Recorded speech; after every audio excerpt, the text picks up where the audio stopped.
Saudara-saudara yang terkasih dalam nama Tuhan kita Yesus Kristus, kita bersyukur kalau hari ini kita bisa kembali dalam program belajar Alkitab harian. Dan hari ini kita akan sama-sama membaca dan belajar dan merenungkan Imamat pasal 18. Dan sebelumnya mari kita sama-sama menyanyikan satu lagu, pujian nomor 206, Bukalah Tuhan Mataku. Kita nyanyikan ayatnya yang ketiga. Bukalah Tuhan mulutku, agar termasyur rahmat-Mu. Berita benar perihal kasih-Mu bagi semua yang rindu. Ku menantikan Tuhanku, oh bukakanlah mulutku, agar semua rencana-Mu ku ikuti. Setelah kita menyanyikan beberapa hari yang lalu, agar Tuhan membukakan mata kita untuk melihat kebenaran firman Tuhan, agar Tuhan membukakan telinga kita untuk mengerti firman Tuhan. Nah, setelah kita melihat dan setelah kita mendengar firman Tuhan, kita juga meminta Tuhan untuk membuka mulut kita, untuk kita bisa menjadi saksi bagi Tuhan, berbicara, menyatakan kebenaran firman Tuhan kepada orang-orang di sekitar kita. Itu harus menjadi doa kita setiap harinya agar Tuhan memakai kita. Nah, hari ini kita akan melihat Imamat pasal 18, kita akan baca bersama-sama dan kita akan renungkan bersama-sama. Dan ini akan berbicara kepada kita tentang hukum moral yang lebih detail, khususnya mengenai hukum tentang perzinahan. Nah, sebelum itu kita akan lihat di sini dasar untuk setia, dan nanti kita akan melihat di ayatnya yang pertama sampai kelima ini bagaimana Tuhan mengajarkan orang Israel untuk setia kepadanya. Oke, dengan dasar di sini kita lihat di ayatnya pertama sampai kedua. Dasar untuk setia yaitu Tuhan berfirman kepada Musa, kembali ini adalah Tuhannya orang Israel yang berfirman kepada Musa sebagai hambanya dan diberikan kepada umatnya. Katakan di ayat kedua, berbicaralah kepada orang Israel dan katakan kepada mereka, akulah Tuhan Allahmu. Ini adalah dasar bagi orang Israel untuk mereka taat kepada kebenaran firman Tuhan, bahwa yang memerintahkan kepada mereka atau yang memberitahukan kepada mereka segala perintah ini untuk ditaati adalah Tuhan Allah mereka. Nah, Tuhan kita tahu itu siapa? Itu adalah Yahweh, Allah yang berjanji dan Allah yang menepati janjinya, Allah yang setia kepada umatnya. Dan dia telah setia kepada umatnya, telah menolong mereka dan akan memenuhi segala janjinya kepada mereka. Maka dia adalah Allah mereka, karena dia yang sudah menyelamatkan mereka. Dia yang menciptakan mereka, dia juga yang menyelamatkan mereka. Sehingga dialah satu-satunya Allah yang memiliki otoritas tertinggi di dalam kehidupan mereka. Dan ini yang harus selalu diingat oleh umat Tuhan. Baik umat Tuhan di perjanjian lama maupun kita, umat Tuhan di perjanjian baru. Kita harus selalu ingat bahwa tanpa Tuhan, pertama-tama kita tidak bisa hidup. Tuhan yang menciptakan kita, Tuhan yang memberikan kita nafas kehidupan. Lain daripada itu, yang penting juga adalah bahwa Tuhan sang juru selamat kita. Dia yang menyelamatkan kita dari segala dosa kita, sehingga kita layak datang ke hadapannya, sehingga seluruh dosa kita dibasuh, dihapuskan olehnya, dan kita bisa masuk ke dalam surga ketika kita mati atau meninggalkan dunia ini. Jadi kalau dia memang adalah Tuhan kita, dia memang adalah juru selamat kita, kita sudah sungguh-sungguh percaya kepadanya, maka harus selalu kita ingat, dia adalah Tuhan Allah kita, maka kita harus taat kepadanya. Itu adalah satu-satunya dasar yang paling penting untuk kita selalu ingat. Kadang orang Kristen berpikir terlalu sulit untuk taat kepada Tuhan, terlalu banyak perintah Tuhan, terlalu riskan, terlalu besar konsekuensinya dalam mengikut Tuhan. Saudara, kalau kamu memang anak Tuhan, kalau kamu memang warga kerajaan sorga, maka kamu harus selalu ingat bahwa dia adalah Tuhanku, dia adalah juru selamatku, dia adalah sang penciptaku, dia adalah yang memiliki aku, dan aku harus taat kepadanya. Hanya itulah satu-satunya cara untuk menunjukkan bahwa aku sungguh adalah anaknya. Dan di sini kita melihat di ayat ketiga dikatakan bahwa kalau orang Israel memang umat Tuhan, nah kalau kita juga adalah umat Tuhan, katakan di sini, janganlah kamu berbuat seperti yang diperbuat orang di tanah Mesir, di mana kamu diam dahulu. Juga janganlah kamu berbuat seperti yang diperbuat orang di tanah Kanaan, kemana aku membawa kamu. Nah, di sini orang Israel masih belum sampai ke tanah perjanjian, ke tanah Kanaan. Janganlah kamu hidup menurut kebiasaan mereka. Nah, di sini kita melihat bahwa Tuhan mengingatkan orang Israel untuk tidak kembali kepada perbuatan dosa dan penyembahan berhala yang sudah mereka lihat sebelumnya di Mesir. Dan juga mereka jangan melakukan dosa dan juga penyembahan berhala yang nantinya mereka akan lihat di tanah Kanaan. Dan dikatakan di sini, janganlah kamu hidup menurut kebiasaan mereka. Nah, kebiasaan mereka adalah kebiasaan berdosa, kebiasaan mereka adalah kebiasaan penyembahan berhala. Tuhan mau orang Israel menjadi satu umat yang berbeda dari dunia. Dan kita juga sama, dalam prinsipnya orang Kristen juga sama. Kita ini juga hidup di dalam dunia. Oke, ada budaya, ada kebiasaan, ada penyembahan yang sebelum kita dan di depan kita. Oke, yang ada di sekitar kita. Baik dari cara duniawi maupun dari cara yang berdosa di hadapan Tuhan. Tuhan mau ketika kita adalah umatnya, kita harus berbeda. Kita tidak boleh sama dengan bagaimana penyembahan-penyembahan berhala dilakukan. Bagaimana perbuatan-perbuatan dosa di dalam dunia ini dilakukan. Makanya dalam firman Tuhan kita diingatkan, kalau contohnya dalam Roma pasal 12 ayat 2, kepada setiap orang Kristen diingatkan kepada kita, janganlah kamu menjadi serupa dengan dunia ini. Kita hidup di dalam dunia, kita lihat di mana kita berangkat sebelumnya atau dari mana kita berasal. Ada kehidupan yang duniawi di sana. Dan kemanapun kita akan pergi ke depan, ada kehidupan yang duniawi di sana. Ada budaya yang duniawi di belakang, ada budaya yang duniawi di depan kita. Nah, kita harus berpegang teguh kepada kebenaran firman Tuhan. Kita harus selalu memperhatikan apa yang kita lakukan di hadapan Tuhan dan bagaimana cara kita beribadah kepada Tuhan. Tidak sedang meniru dunia, tetapi kita menjadi berdiri sendiri dan berbeda. Jadi ketika orang melihat kita dan ketika orang melihat cara kita beribadah, orang bisa mengetahui, oh ini adalah cara beribadah orang Kristen. Ini adalah cara hidup orang Kristen yang sungguh berbeda dengan dunia. Makanya saya sangat heran dan sangat sedih melihat begitu banyak bahkan gereja mengatakan dirinya gereja. Dan kemudian katakan, oh kami beribadah kepada Tuhan. Tetapi ketika orang mendengar mereka beribadah, ketika orang melihat mereka beribadah, mereka tidak heran sama sekali. Atau mungkin mereka heran, tapi bukan karena berbeda. Tapi mereka merasa heran, kenapa ini ibadah tetapi sama dengan dunia. Tidak jauh beda dengan klub, tidak jauh beda dengan tempat diskotik. Tidak jauh beda. Tidak jauh beda dengan karaoke. Ibadah di dalam gereja zaman sekarang tidak jauh beda dengan konser. Apa yang terjadi dengan gereja? Kenapa kita begitu mencintai dunia? Sehingga dalam gereja pun kita bawa dunia. Apa yang kita suka di dunia? Kita suka konser, kita suka diskotik, kita suka lampu yang kelap-kelip. Lalu kita bawa ke gereja. Apa yang terjadi dengan kita? Pada awalnya ketika Tuhan memilih umatnya di dalam perjanjian lama sampai sekarang di perjanjian baru, prinsipnya tetap sama. Tuhan menginginkan kita menjadi manusia-manusia yang berbeda dari dunia. Karena kita mau menyatakan kepada dunia Allah yang benar. Tuhan Yesus Kristus yang bukan dari dunia dan yang membenci segala perbuatan dunia. Saudara-saudara, perhatikan bagaimana kita hidup dan bagaimana kita beribadah kepada Tuhan. Kalau hidup dan ibadah kita tidak ada bedanya dengan dunia, maka kita harus mulai bertanya, apakah aku sungguh adalah seorang anak Tuhan yang sedang hidup dan beribadah untuk Tuhan, atau aku hidup dan beribadah dengan menyakiti hati Tuhan, sehingga orang tidak bisa lagi melihat Tuhan yang kudus dalam hidup dan dalam ibadahku. Saudara-saudara, perhatikan. Dan Tuhan mau bagi orang Israel di sini. Dan untuk kita juga. Di ayat 4 dan 5 dikatakan, kamu harus lakukan peraturanku. Jadi apapun yang kamu lakukan dalam hidupmu harus sesuai dengan peraturan Tuhan. Ketetapan Tuhan, firman Tuhan. Dan harus berpegang pada ketetapanku. Kalau dibilang berpegang, berarti kalau dibilang lakukan berarti taat. Kalau berpegang berarti terus lakukan. Terus taati. Apapun konsekuensinya. Orang membenci kamu pun, orang menganiaya kamu, orang tidak suka dengan kamu, dunia tidak suka dengan kamu, tetap taati, tetap lakukan. Saudara-saudara, sekarang orang Kristen lebih suka disukai oleh dunia. Sekarang orang Kristen lebih suka dicintai oleh dunia. Sekarang orang Kristen mau supaya dunia melihat mereka bukan sebagai sesuatu yang berbeda dengan dunia.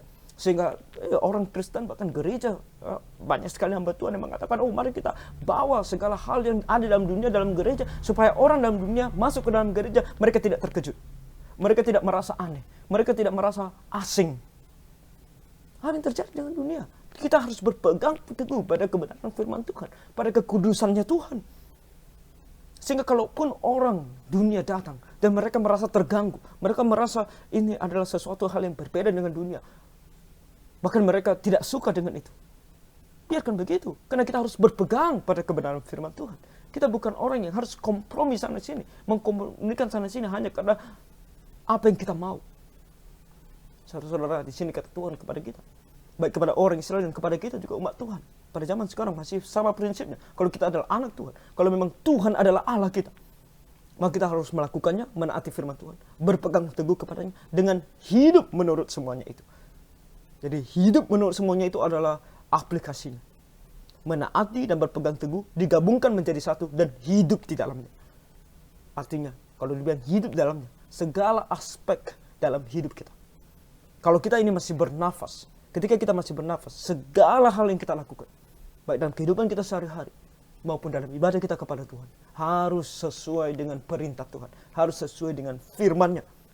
Kalau dibilang sesuai dengan firman-Nya juga harus menunjukkan karakter Tuhan, kekudusan Tuhan, keadilan Tuhan, dan segala hal yang berkaitan tentang Tuhan. Akulah Tuhan Allah, Tuhan katakan. Ini hanya bisa dilakukan kalau kita memang sungguh menganggap Tuhan sebagai Allah kita, menganggap Yahweh sebagai Sang Pencipta dan juga pemilik hidup kita. Dia yang memberikan kita hidup, dia juga yang memberikan kita keselamatan. Itu hanya bisa kalau memang Tuhan Yesus adalah Tuhan dan Juru Selamat pribadi kita. Hanya itulah yang bisa membuat kita seperti ini. Makanya saya terkadang heran kalau kita masih mencintai dunia dan kemudian bahkan membawa dunia ke dalam gereja. Kita harus mulai bertanya, apakah gereja ini atau bahkan aku sendiri memang adalah atau seorang yang percaya bahwa memang Tuhan adalah Allahku. Kalau memang Tuhan adalah Allahku, kenapa aku tidak mencari kebenaran firman Tuhan dan melakukannya dalam hidupku dan dalam ibadahku kepadanya. Sini katakan di ayat kelima, sesungguhnya kamu harus berpegang pada ketetapanku dan peraturanku. Orang yang melakukannya akan hidup karenanya. Akulah Tuhan. Hidup kita ditentukan akan ketaatan kita kepada Tuhan. Kalau kita taat kepada Tuhan, kalau kita hidup dalam perintah Tuhan, Tuhan akan mengasihi kita, Tuhan akan menolong kita. Saudara-saudara, hubungan kita dengan Tuhan bukanlah hubungan emosional yang seperti aku percaya kepada Tuhan, lalu Tuhan memberikan segalanya kepadaku. Bukan demikian.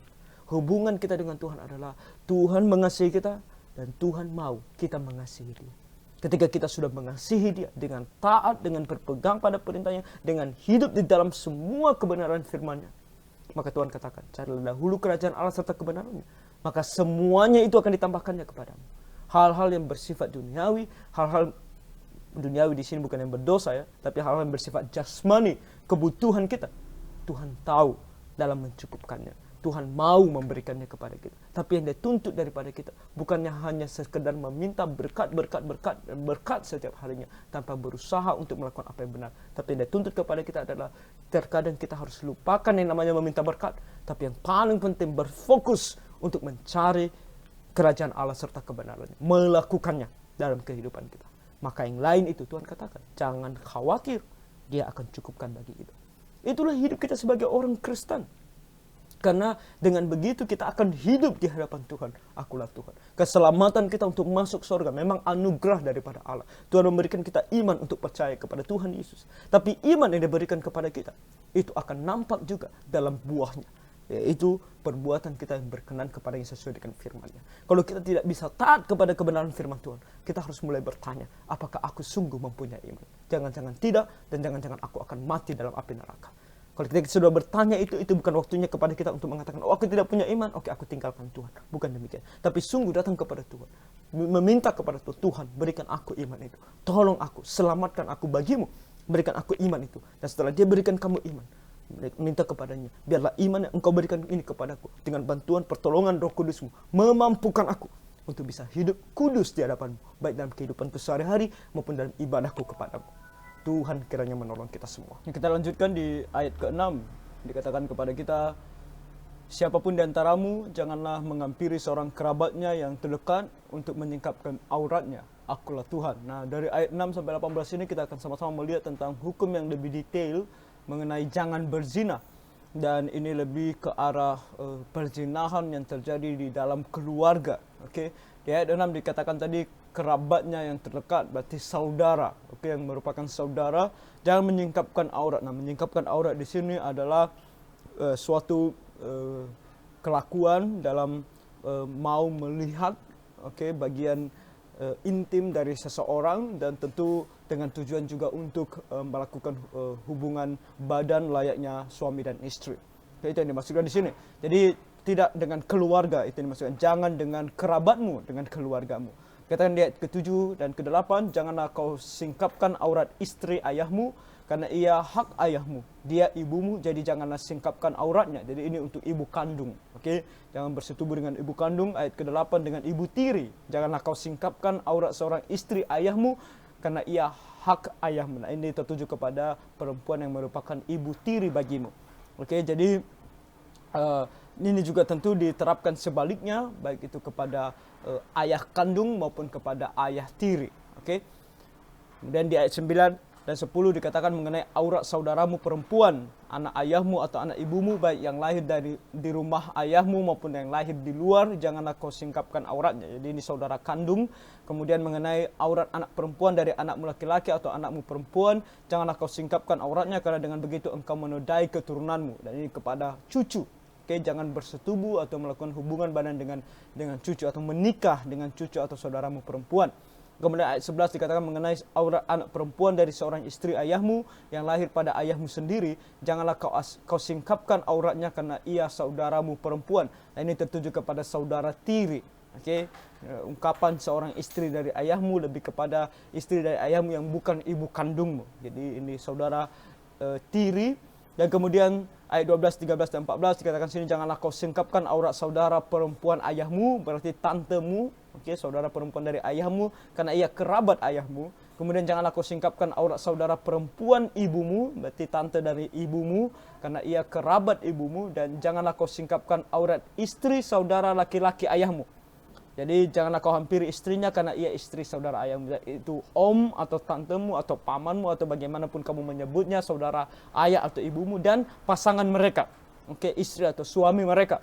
Tidak boleh menikah dengan mereka atau berhubungan badan selayaknya suami istri dengan mereka. Ayat 15 dan 16, janganlah kau singkapkan aurat menantumu perempuan. Jadi menantu, karena ia istri anakmu laki-laki, maka janganlah kau singkapkan auratnya. Dan ayat 16, janganlah kau singkapkan aurat istri saudaramu laki-laki, iparmu, karena itu hak saudaramu laki-laki. Kemudian dikatakan di ayat 17 dan 18, janganlah kau singkapkan aurat seorang perempuan dan anaknya perempuan. Janganlah kau ambil anak perempuan dari anaknya laki-laki atau dari anaknya perempuan untuk menyingkapkan auratnya, karena mereka adalah kerabatmu, itulah perbuatan mesum. Nah, ini adalah anak tiri. Kalau kamu misalnya menikah, kemudian kamu mempunyai anak tiri karena kamu mungkin menikahi janda, seorang janda, yang suaminya telah meninggal dunia, kemudian dia adalah janda yang memiliki anak. Nah, kamu tidak boleh ataupun duda, kamu tidak boleh menikah atau berhubungan badan dengan anaknya, anak tirimu dan cucu dari anak tirimu ini. Kamu tidak boleh menikah dan tidak boleh berhubungan badan dengan dia layaknya suami istri. Ayat 18 dikatakan, janganlah kau ambil seorang perempuan sebagai madu kakaknya untuk menyingkapkan auratnya di samping kakaknya selama kakaknya itu masih hidup. Nah, ini berbicara tentang poligami. Tidak boleh poligami bahkan dengan saudara terdekat dari istrimu. Kecuali kalau istrimu telah meninggal dunia, barulah boleh kamu menikah lagi dengan perempuan termasuk dengan saudara dari istrimu tersebut. Nah, jadi ini adalah hukum tentang perzinahan, tentang bagaimana orang Israel diatur supaya mereka tidak melakukan perzinahan bahkan di dalam keluarga. Dan kita akan melihat di ayat selanjutnya juga mengenai peraturan lainnya, dan ini semua adalah hukum moral, bagaimana orang Israel bertindak secara moral yang baik di depan Tuhan. Nah, ayat 19-30 akan berbicara tentang hukum tentang kemurnian di dalam keluarga. Kita lihat di ayat 19-20 dikatakan, janganlah kau hampiri seorang perempuan pada waktu cemar kainnya yang menajiskan untuk menyingkapkan auratnya. Nah, ini perempuan di sini adalah tentu perempuan yang merupakan istrimu, dan janganlah engkau bersetubuh dengan istri sesamamu sehingga engkau menjadi najis dengan dia. Nah, di ayat 19 itu berbicara tentang yang berhubungan dengan hukum najis bagi perempuan yang sedang dalam masa menstruasi. Kita lihat di ayat 19 dan itu kita bisa membaca juga dalam Ibamat pasal 15 ayat 19 sampai 24. Nah, kalau di ayat 20 ini berbicara tentang perzinahan dengan istri sesama. Jadi kalau ada yang sudah menikah, perempuan itu sudah menikah, kamu jangan mengambil dia sebagai istrimu, ataupun tidak mengambil dia sebagai istrimu, tetapi melakukan hubungan layaknya suami istri dengan dia. Itu adalah perzinahan di mata Tuhan. Dan kemudian di sini di ayat 21 dikatakan, janganlah kau serahkan seorang dari anak-anakmu untuk dipersembahkan kepada Molok, supaya jangan engkau melanggar kekudusan nama Allahmu, akulah Tuhan. Dan ini berbicara tentang anak kita adalah pemberian daripada Tuhan yang harus kita persembahkan kepada Tuhan. Dalam artian persembahan di sini persembahan yang hidup kepada Tuhan. Sedangkan kepada Molok jangan. Apa ini Molok? Molok adalah dewa yang dipercaya oleh orang Amon. Dewanya orang Amon yang dapat juga berarti seseorang yang berkuasa atas dirinya. Dan itu sama dengan kalau kita membaca dewa-dewa lain seperti Baal. Nah, inti dari ini adalah mereka adalah seperti dewa atau orang yang berkuasa atas manusia. Seorang berkuasa atas manusia, menjadikan dia Tuhan. Itu Molok. Jadi jangan memberikan anakmu sebagai persembahan kepada siapapun juga yang kamu pikir dia bisa menjadi tuan atas anakmu. Bahkan kepada dewa tentunya. Dan dipersembahkan di sini bisa dipersembahkan dengan cara yang mengerikan pada masa tersebut, yaitu dengan mempersembahkannya sebagai korban, yaitu disembelih, dibakar. Dengan cara yang demikian. Dan kita juga melihat di sini dikatakan di ayat 22 dan 23, janganlah engkau tidur dengan laki-laki secara orang bersetubuh dengan perempuan, karena itu suatu kekejian.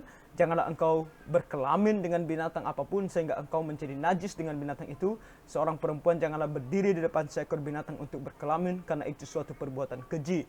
Jadi ayat 22 adalah persetubuhan sebelum menikah. Ayat 23, persetubuhan dengan binatang. Kedua hal ini Tuhan anggap sebagai kenajisan di mata Tuhan, sesuatu perbuatan yang keji. Kita tidak boleh melakukannya. Jadi jaga dirimu kalau kamu belum menikah. Bagi yang sedang berpacaran, ini adalah hal yang harus kamu jaga. Ingat bahwa Tuhan tidak menyukai, Tuhan sangat membenci yang namanya persetubuhan sebelum menikah. Jadi jauhkan dirimu dari segala bentuk cobaan untuk kamu bisa melakukan perzinahan di mata Tuhan. Lebih baik kalau kamu sudah yakin dengan pasanganmu, dan kamu tahu bahwa dia adalah orang yang Tuhan tempatkan di dalam kehidupanmu untuk selamanya, maka menikahlah secepatnya. Ayat 24 dan 25 dikatakan, janganlah kamu menajiskan dirimu dengan semuanya itu, sebab dengan semuanya itu bangsa-bangsa yang akan kuhalaukan dari depanmu telah menjadi najis. Jadi ingat, kamu jangan menajiskan dirimu dengan perbuatan-perbuatan dosa yang tidak bermoral seperti ini. Karena kamu akan melihat di depanmu, di bangsa Kanaan, orang-orang ini melakukan semua perbuatan tidak bermoral ini, dan mereka akan aku hancurkan. Jadi kamu yang aku pakai untuk menghancurkan mereka, untuk menghukum mereka, jangan juga melakukan hal yang sama. Karena hukumannya juga pasti akan sama.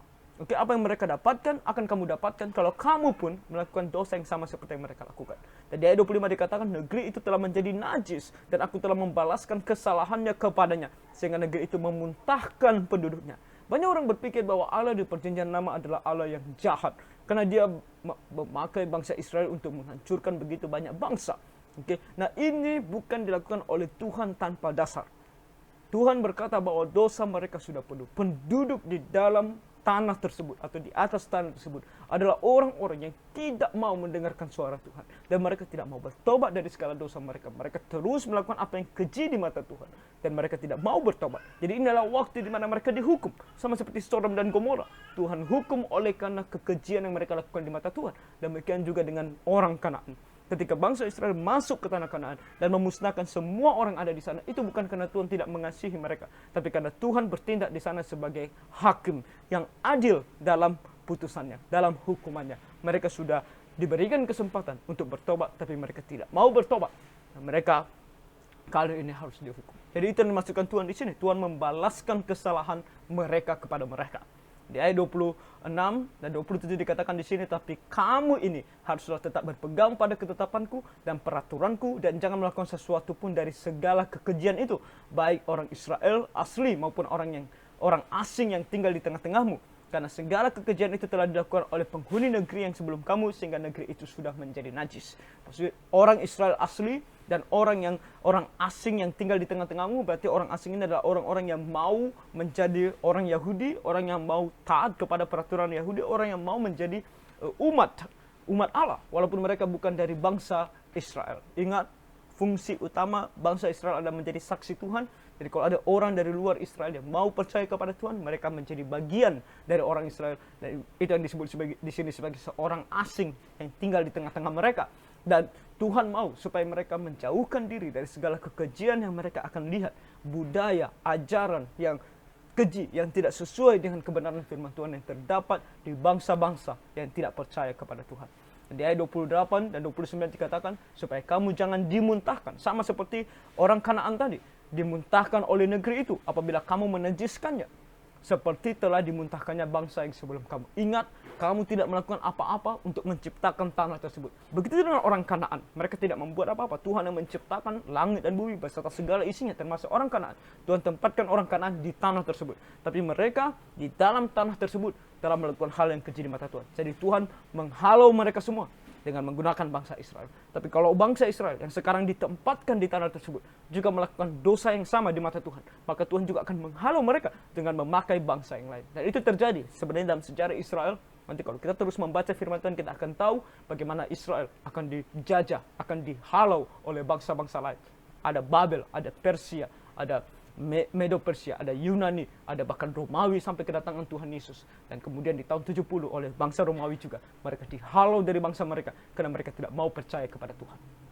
Saudara-saudara, ini adalah pelajaran yang berharga bagi kita. Kita lanjutkan sedikit di sini, dikatakan di ayat 29. Karena setiap orang yang melakukan sesuatu pun dari segala kekejian itu, orang itu harus dilenyapkan dari tengah-tengah bangsanya. Jadi bukan hanya dalam konteks seluruh bangsa, tetapi setiap pribadi yang melakukan dosa di mata Tuhan, Tuhan akan menghukumnya.